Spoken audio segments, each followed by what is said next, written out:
হরে কৃষ্ণ। আশা করি ভালো আছেন সবাই। শ্রীধাম দর্শন ব্লগের সমস্ত দর্শকদের আন্তরিক অভিনন্দন জানাই।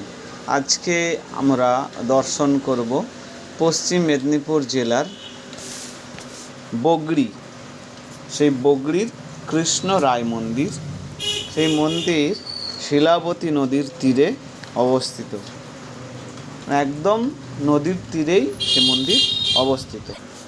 আর যদি যাতায়াতের রাস্তা বলা হয় তাহলে হাওড়া বা খড়গপুর থেকে বাঁকুড়া বা পুরুলিয়াগামী ট্রেনে উঠে গড়বেতায় নামতে হবে।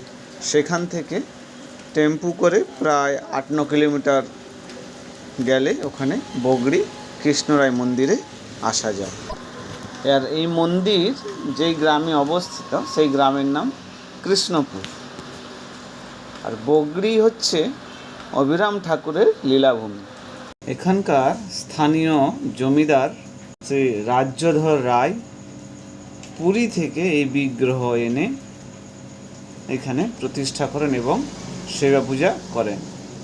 অভিরাম ঠাকুর যখন প্রেম অনুরাগে বিগ্রহ দর্শন করে বেড়াচ্ছিলেন সেই সময় তিনি বিষ্ণুপুর থেকে এখানে আসেন।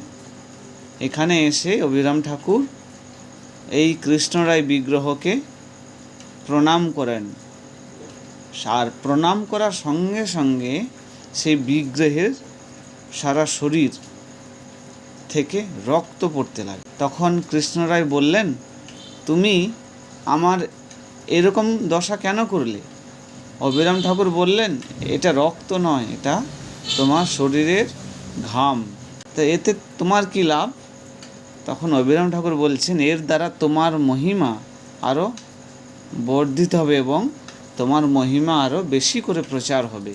এই বিষয়ে অভিরাম লীলামৃত 5ম পরিচ্ছেদে বর্ণিত আছে।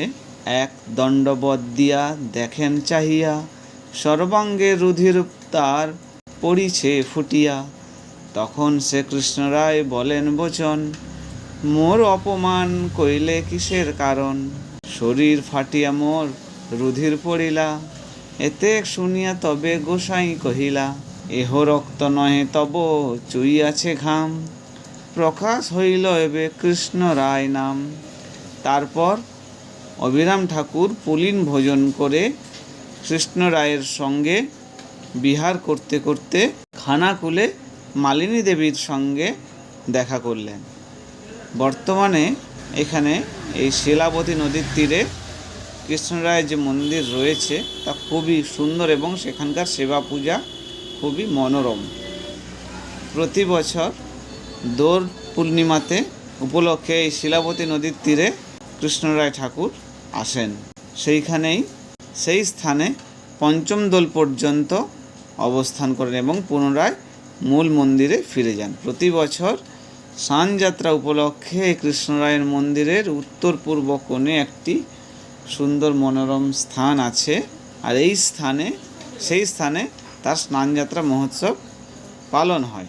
জয় কৃষ্ণরায় জিউ কি জয়, জয় অভিরাম ঠাকুর কি জয়, জয় শ্রী বগড়ি কি জয়। চ্যানেলটি যদি ভালো লাগে এবং চ্যানেলের সমস্ত ভিডিওগুলো যদি আপনাদের ভালো লাগে অবশ্যই লাইক করবেন, শেয়ার করবেন এবং নতুন হলে সাবস্ক্রাইব করবেন এবং অবশ্যই কমেন্ট করবেন।